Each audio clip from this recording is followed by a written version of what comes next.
ہماری تاریخ یہ رہی ہے، پرنٹنگ پریس کے بارے میں، پھر فون کے بارے میں، پھر یہ ہے کہ تصویروں کے بارے میں. آپ صحیح کہتے ہیں کہ جو کہتے ہیں کہ علماء کہتے ہیں کرنسی نہیں ہے اور کرنسی ناجائز ہونے کی وجہ اس کا جواز پیش کرتے ہیں. اس زمانے کے اندر بہت سی چیزیں ایسی جو ہمارے ہاتھ میں نہیں ہیں، لیکن اس کے لین دین بہت موجود. 119 ممالک میں اس کو تسلیم کیا ہے. بالکل. But coin. بسم اللہ الرحمن الرحیم. ڈیجیٹل کرنسی کے حوالے سے اس وقت علماء کرام کی مختلف آراء سامنے آ رہی ہے. بعض علماء کرام اسے جائز قرار دے رہے ہیں، بعض علماء کرام نے اس کی حرمت اور ناجائز ہونے کے بارے میں فتاوی جاری کیے ہیں. آج ہمارے ساتھ موجود ہے سینئر صحافی اور تجزیہ کار جناب ایم پی عباسی صاحب، جو خود بھی دینی علوم پر مہارت رکھتے ہیں. ہم ان سے بات کرتے ہیں ڈیجیٹل کرنسی ہے کیا، اس کے جائز اور ناجائز ہونے کے بارے میں جو باتیں کی جا رہی ہیں، جو فتوے اور مختلف آراء سامنے آ رہی ہے، اس بارے میں ان کی کیا رائے ہے. بہت شکریہ آپ نے ہمیں ٹائم دیا عباسی صاحب. یہ بتائیے گا کہ اس وقت ڈیجیٹل کرنسی جو ہے اس حوالے سے دو مختلف آراء سامنے آ رہی ہے، اور اس پر جو سب سے زیادہ ایک اعتراض کیا جا رہا ہے وہ یہ ایک اعتراض سامنے آتا ہے کہ علماء کرام مختلف دوروں میں مختلف فتاوی ایسی چیز کے بارے میں جو جدت پر مبنی ہے ان کے بارے میں دیتے ہیں اور بعد میں اسی چیز کو خود استعمال کر رہے ہوتے ہیں. ڈیجیٹل کرنسی کے بارے میں بھی یہی بات کی جا رہی ہے کہ آج اگرچہ علماء کرام اس کو ناجائز اور حرام قرار دے رہے ہیں، لیکن کل کو یہی علماء کرام یہی ڈیجیٹل کرنسی میں کاروبار کر رہے ہوں گے اور اس کو جائز بھی قرار دیں گے. آپ کا اس حوالے سے کیا کہنا ہے؟ بسم اللہ الرحمن الرحیم. الحمد للہ الذی ہدانا لہذا وما كنا لنهتدی لولا ان ہدانا اللہ. آپ کا بہت شکریہ، آپ نے اس موضوع پہ مجھے بولنے کا کہا ہے. اس پر بڑے بڑے علماء کرام کی آراء موجود ہے، لیکن وہ کہتے ہیں کہ آیات بقدر خود شناس، آیات اپنے آپ کو جانتا ہے. بالکل. لیکن ہمارے علماء نے یہ بھی، ان کی بھی سنت عارضہ علی شیخ پر پیش کرنا، یہ بھی سلف کی سنت ہے. تو اصل حقیقت یہ ہے کہ جب بھی ہمارے علماء کرام کے بارے میں، یہ ہمیشہ عوام کی رائے ہے، جب بھی کوئی چیز نئی وجود میں آتی ہے اور جدید ہوتی ہے تو علماء کرام کی طرف سے حرام کے فتوے آ جاتے ہیں. جیسے ماضی میں بھی ہوا ہے، جیسے کہ لاؤڈ اسپیکر کے بارے میں ہوا ہے. امداد الفتاویٰ جلد نمبر 3 کے اندر آج بھی وہ فتاویٰ موجود ہے جس میں لاؤڈ اسپیکر کے استعمال کو ممنوع کہا ہے نمازوں میں. اور اب اس کے بغیر اذان ہی نہیں دی جا سکتی. اب اگر مسجد میں لاؤڈ اسپیکر خراب ہو تو سب سے پہلے امام صاحب غصہ کرتے ہیں آواز کیوں نہیں پہنچ رہی ہے. بالکل. پھر آپ نے دیکھا ہوگا کہ جب بیانات ہوتے ہیں اور اگر کہیں لاؤڈ اسپیکر خراب ہو تو مقرر و خطیب کو اس سے بے انتظامی سے تعبیر کرتے ہیں، سخت ناراض ہوتے ہیں بہت زیادہ. اور اس سے پہلے جب پرنٹنگ مشین آئی زمانے میں، ترکوں کے زمانے میں، تو اس وقت بھی لوگوں نے کہا کہ یار یہ اس پر قرآن کریم کی آیتیں چھاپنا یہ ہمارے خلاف سازش ہے. اور ایک زمانے میں کوثر نیازی صاحب نے جو ایک کتاب لکھی میں نے دیکھا، اس میں انہوں نے واقعہ لکھا ہے شاہ فیصل مرحوم سے متعلق کہ ان کے زمانے میں جب فون آئے اس کی گھنٹی بجتی تھی تو عرب علماء کہتے کہ یہ گھنٹی جو ہے یہ صوت و شیطان ہے. تو انہوں نے پھر اس کا حل یہ نکالا کہ اس گھنٹی کے اندر سے قرآن کریم کی آیات اس نے ریکارڈ کرائی. جب وہ اٹھاتے قرآن کریم کی آیات بجی تو نے کہا یہ تو صوت الرحمن ہے، یہ پھر انہوں نے جائز کر دیا. تو اس قسم کی چیزیں جو ہمارے معاشرے میں ہوتی ہے اور ہمارے اہل فتاویٰ اس پہ جلدی کرتے ہیں اس پہ اور فتویٰ دے دیتے ہیں، تو اس سے بعد جب وہ عوام میں وہ چیز رائج ہو جاتی ہے پھر ہمیں خود استعمال کرنا پڑتا ہے. بالکل. جیسے کہ آج سے 10-15 سال پہلے میڈیا پہ کوئی عالم نہیں آتا تھا کیونکہ فوٹوگرافری حرام ہے اور اس کی وعیدیں سناتے تھے، اس کی مذمت کرتے تھے. بالکل. آج علماء کرام کے پاس ایک کیمرہ مین موجود ہی رہتا ہے، تقریباً تمام خطیبوں کے ساتھ تو لازمی ہے. اب یہ جو سب چیزیں ہو رہی ہیں ایسے ہی جب نئی چیز آتی ہے علماء کا فتویٰ آتا ہے تو علماء کرام کا جب فتویٰ آ جائے تو لوگ اس کو فتوے کو اڑا دیتے ہیں. میں کہتا ہوں کہ اس جلد بازی سے علماء کرام کے فتاووں کی جو حرمت اور تقدس ہے وہ پامال ہو رہی ہے، اس میں ختم نہیں ہو رہی ہے، پامال ہو رہی ہے. لوگ اس کو جہالت سے تعبیر کرتے ہیں کہ انہیں کوئی پتہ نہیں ہے. بالکل جدید دور کا اندازہ نہیں ہے. ہماری تاریخ یہ رہی ہے، پرنٹنگ پریس کے بارے میں، پھر فون کے بارے میں، پھر یہ ہے کہ تصویروں کے بارے میں. آپ کچھ بھی کہو، تصویر اب اگر وہ پرانی نہیں ہے تو آج تو یہ ڈیجیٹل تصویر ہے نا. بالکل موجود تو ہے نا، تصویر تو ہے نا، بالکل اس کو آپ تصویر ہی کہتے ہیں. ہم نے اس کے جائز کر دیا اس سے. اب اس بنیاد پہ یہ جو کرنسی کا مسئلہ آیا ہے، آپ نے اچھا سوال پوچھا ہے. اس پہ علماء کرام کی رائے ہے کہ اس کی تجارت جائز ہے یا ناجائز ہے. اصل میں حقیقت یہ ہے کہ کرپٹو کرنسی یہ کرنسی نہیں ہے، یہ پروڈکٹ ہے. یہ کیا ہے؟ پروڈکٹ ہے. یہ کرنسی تو آپ صحیح کہتے ہیں کہ جو کہتے ہیں کہ علماء کہتے ہیں کرنسی نہیں ہے، اور کرنسی ناجائز ہونے کی وجہ 4 جواز پیش کرتے ہیں. پہلی جواز تو یہ ہے کہ بھائی ایسٹ نہیں ہے، اس کے کوئی اثاثے نہیں ہیں، اس کے پیچھے کوئی حکومت نہیں ہے، اس میں غرر ہے. اور یہ مطلب ہے اس کو تشبیہ کرتے ہیں، جوئے سے تشبیہ دیتے ہیں. یہ سب باتیں ہوتی ہیں، لیکن اصل میں یہ اس وقت یہ سب باتیں آتی ہیں کہ جب آپ اس کو کسی مطلب ہے کہ اس کو کرنسی کی حیثیت دو. کرنسی تو ہے نہیں ہے، یہ کرنسی نہیں ہے. یہ تو کیا ہے کہ ساری مطلب ہے کہ دنیا نے اس سکے میں، یعنی کوئن ہوتی ہے، کوئن سکوں کو کہتے ہیں، اس سکے کے اندر سے، اب سکہ گولڈ کا بھی ہوتا ہے، بالکل سونے کے بھی سکے ہوتے ہیں، بالکل ہوتا ہے، وہ چاندی کے بھی کیا ہوتے ہیں، بالکل سکے ہوتے ہیں. اب اس سکے میں ساری دنیا نے اس کے اندر انویسٹمنٹ کی ہے. اتنی انویسٹمنٹ دنیا نے کی ہے اس پروڈکٹ کے اندر کہ اس کی ویلیو جو ہے اس وقت یہ $60,000 سے بھی زیادہ کی ہے. ایک بٹ کوئن جو ہے ایک بٹ کوئن بالکل سے زیادہ ہے. اس طریقے سے اور جو اسٹیبل کوئن ہوتی ہے، سکے ہوتے ہیں جو لوگ مختلف لوگوں نے نکالے ہیں، اس کو تو مطلب سکوں کا نام دیا، لیکن کرنسی کا نام تو نہیں دیا. ہمیں تو پہلے اس میں سوچنا چاہیے کہ اس کی حیثیت کیا ہے. ہاں، ہمیں پہلے اس میں سوچنا چاہیے یہ کرنسی ہے، کرنسی تو نہیں ہے. یہ کرنسی کے پیچھے تو حکومت کرنسی نکالتی ہے، اس کی ذمہ داری لیتی ہے، اور اس کے پیچھے حکومتیں ہوتی ہیں. اس کے پیچھے کوئی حکومت نہیں ہے. یہ تو سنا ہے کہ 21-22 کروڑ بٹ کوئن انہوں نے بنا کے رکھ دیے. یہ نہ زیادہ ہو سکتی ہے نہ کم ہو سکتی ہے. اب یہ پروڈکٹ ہے، تو اس پروڈکٹ کا لینا اور لین دین کرنا یہ ساری دنیا کرتی ہے، یہ جائز ہے. اب آپ کہو گے کہ بھائی یہ کیسے جائز ہو گئی؟ اب کا ایک سوال ہوگا کہ یہ تو ہاتھ میں نہیں آتا. اس کے وجود یا کے بارے میں یا دسترس میں ہے آپ کے یا نہیں ہے؟ دسترس میں نہیں ہے. اس زمانے کے اندر بہت سی چیزیں ایسی ہیں جو ہمارے ہاتھ میں نہیں ہیں، لیکن اس کے لین دین ہوتی ہے. اس کو آپ خریدتے ہیں نا. وائی فائی کیا ہے؟ ہاں، انٹرنیٹ. جو آپ اپنے آفس کے اندر وائی فائی لگا دیتے ہیں اور ڈیوائس لا کے لگا دیتے ہیں، اس میں وائی فائی نہیں آئے تو آپ تو بندے کو بلاؤ، کہو گے کہ نہیں تو غلط ہے سارا، کہ بھائی وائی فائی کیوں نہیں آ رہا ہے؟ میں وائی فائی کے کیا کرتا ہوں، خریدتا ہوں 3-4 ہزار روپے. ایم بیز جو ہمارے ہوتے ہیں، ہاں، تو ایم بیز ہم خریدتے ہیں.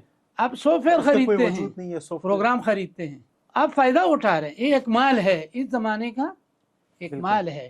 وائی فائی خریدتے ہیں، وہ آپ کو نظر نہیں آ رہا ہے، لیکن اسے آپ فائدہ اٹھاتے ہیں. وائی فائی سے کیا کرتے ہیں؟ فائدہ اٹھاتے ہیں. بجلی کا کرنٹ ہے، یہ آپ کو نظر آ رہا ہے کتنا ایمپیئر لیتا ہے، یہ کتنا کرنٹ ہے، اس میں نظر تو نہیں ہے، لیکن ہم کیا فائدہ تو اٹھا رہے ہیں نا. تو بہت سی چیزیں اس زمانے میں ایسی ہے کہ جو مطلب ہے کہ جو وہ بظاہر وجود نہیں رکھتی ہے، لیکن لوگ اس سے فائدے اٹھاتے ہیں. لوگوں کی وہ ضرورت ہے اور وہ فائدے کی وجہ سے مال ہے. تو میرا اپنا خیال ہے کہ ڈیجیٹل کرنسی کو حرام کہنا بہت مشکل کام ہے. اور خالد بھائی، اس وقت جب اس میں صرف پاکستانی علماء نہیں، عرب علماء کا بھی اختلاف ہے. عرب علماء میں کوئی اسے جائز کہتا ہے، کوئی ناجائز کہتے ہیں. جب جائز ناجائز کا اختلاف پیدا ہو جائے، وہاں حرام کا تعین کرنا بہت مشکل ہے. اس میں گنجائش نکل آتی ہے پھر کہ علماء کے اختلاف سے، فتاوی کے گنجائش بھی اختلاف نہیں سے نکل آتا ہے. دوسری بات میں آپ سے کہوں، ساری دنیا کر رہی ہے. ہدایہ کی کتاب ہے، ہمارے یہاں پڑھائی جاتی ہے، اور ہمیں فتح القدیر کی ایک مثال دیتے ہیں علامہ ابن حمام کی.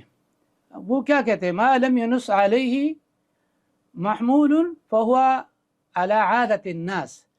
آپ کے پاس اگر کوئی صریح نص موجود نہ ہو تو پھر یہ ہے کہ لوگوں کی جو عادت ہوتی ہے تو لوگوں کی عادت کے اوپر فتویٰ دو گے. مطلب جو مارکیٹ کے رائج اصول ہے، مطلب دنیا کی یہ ہے نا. بالکل. اب دنیا یہ کام کرتی ہے اور یہ اس کا لین دین اور یہ سب کرتے ہیں. اگر آپ اس کو حرام کر دو گے تو پھر لوگ کیا کریں گے؟ وہ مطلب ہے کہ اس فتوے کو وہ یہ سمجھ جائیں گے کہ یہ آج یہی تو حرام ہے ہمارے نزدیک، لیکن 10 سال کے بعد جا کے کیا ہو جائے گا؟ جائز ہو جائے گا. مطلب جو سابقہ ہمارے چند فتاوی آپ نے جیسے ذکر کیا شروع میں، اس کی طرح اس کی بھی حالت وہی ہونی ہے کہ آج حرام ہے لیکن 10 سال بعد 10 سال کے بعد پھر وہ جائز ہو جائے گا. تو لوگوں نے بھی یہ سن لی، کانوں میں رکھ دیے کہ چلو یہ کیا ہو جائے گا، آج جائز نہیں ہے، 10 سال کے بعد پھر کیا ہو جائے گا. اچھا، ایک جو چیز ہے کہ سوال اٹھتا ہے کہ آیا ڈیجیٹل کرنسی جو ہے یہ مال ہے یا نہیں، یہ تو آپ نے بتا دیا، لیکن ایک اور اعتراض جو اس حوالے سے کیا جاتا ہے کہ اس میں بہت تیزی سے اتار چڑھاؤ ہوتا ہے اور اس میں جوئے کا بھی اندیشہ ہے، غرر سے بھی اس کو تشبیہ دی جاتی ہے. تو اس حوالے سے آپ کا کیا کہنا ہے؟ جب ہم کوئی کوئن خریدتے ہیں، پہلے مرحلے میں ایسا نہیں آپ ایسے خریدنے ہیں، اس کے مختلف مطلب پلیٹ فارم ہیں، مختلف اس کے ایپس ہے وغیرہ، اس پہ ہم جاتے ہیں اور اپنے بینک کے ذریعے سے اپنے پیسوں کو ہم کنورٹ کرتے ہیں US ڈالر میں. جی USDT اس سے کہتے ہیں. بالکل. اس میں ہم اس کو کیا کرتے ہیں؟ کنورٹ کرتے ہیں. US ڈالر میں جب وہ ڈیجیٹل ڈالر میں کنورٹ ہو جائے اس سے پھر ہم خرید فروخت کرتے ہیں. کوئی بھی آپ جب خریدتے ہیں، لیکن اس میں سر فہرست جو ہے بٹ کوائن ہے. بٹ کوائن کے اتار چڑھاؤ سے اور کوائن جو تھے اوپر نیچے ہوتے رہتے ہیں اس پہ.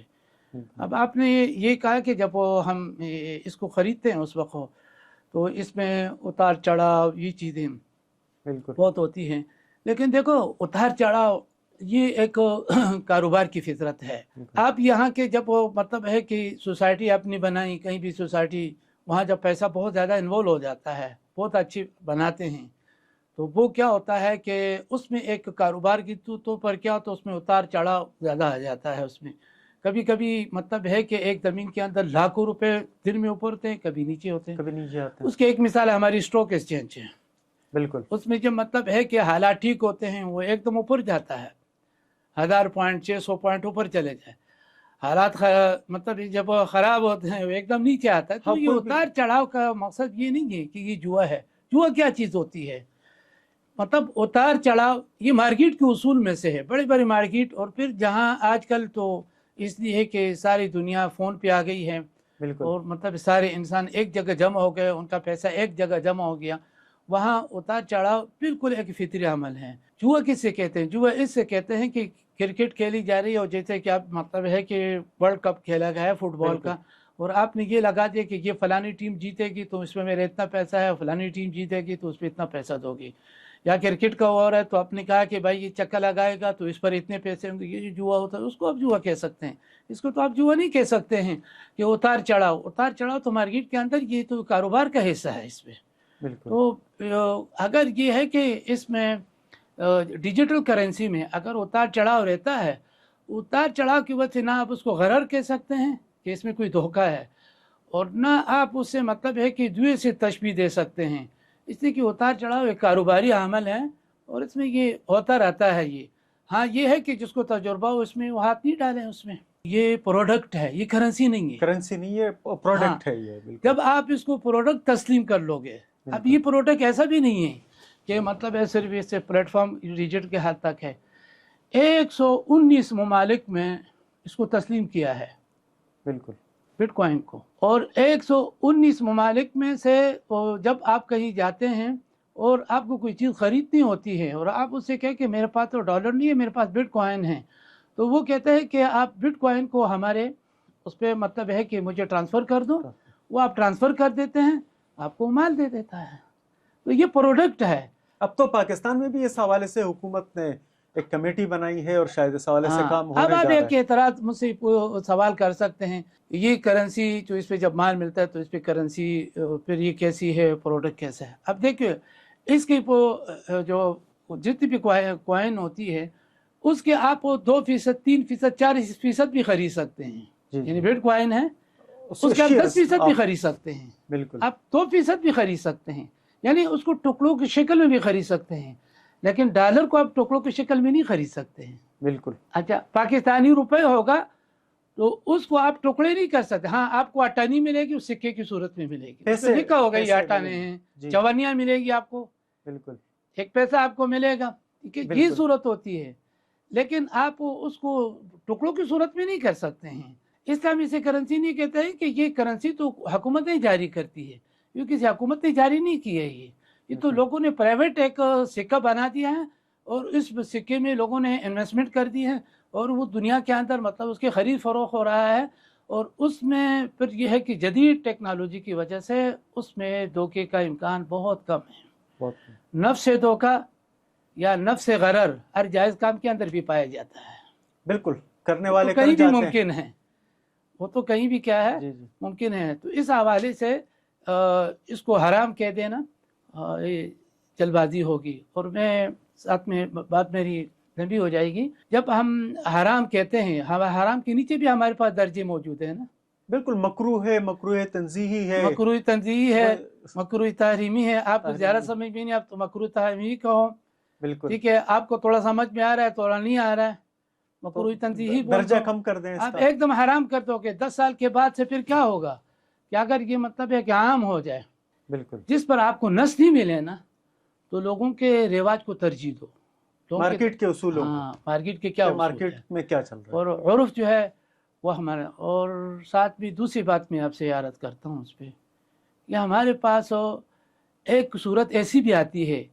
کہ ہمیں فقہ کے قواعد اصول چھوڑنے پڑتے ہیں لوگوں کی عادت کی وجہ سے، مارکیٹ کی وجہ سے۔ ہاں وہ کب اس کو کہتے ہیں ہم فقہ کی اصطلاح میں استحسان ہم کب کرتے ہیں، اس کے لیے ہم فقہ کے قاعدے، ہمارے فقہ کے ہم پڑھاتے رہتے ہیں، فقہ کے اصول کے اندر، اور اس کے ضوابط کبھی چھوڑ نہیں پڑتے ہیں کہ جب لوگوں میں ایک رواج پختہ ہو جائے۔ جیسا کہ میں آپ سے کہتا ہوں فقہ کا قاعدہ یہ ہے کہ مبیع بھی موجود ہو، ثمن بھی موجود ہو، اور دونوں میں جہالت بھی نہ ہو، کوئی ابہام وغیرہ ایسی چیز نہ ایسی ہو، چیز نہ ہو، وضاحت ہونی چاہیے۔ اس کا وجود کا ہونا ضروری ہے۔ بالکل لیکن استثناء، آرڈر پہ کوئی چیز دینا، آپ کہتے ہیں کہ بھائی میرے لیے واسکٹ چاہیے، یہ آرڈر بھی بنا دو، اب اس کا وجود تو نہیں ہے، وہ کہ پیسہ لاؤ پہلے ایڈوانس میں، بالکل تو مبیعہ موجود نہیں ہے، لیکن چونکہ لوگوں کی عادت ہے تو فقہا نے اس کو استحسان کا درجہ دے کر کے اس کو جائز کہہ دیا ہے۔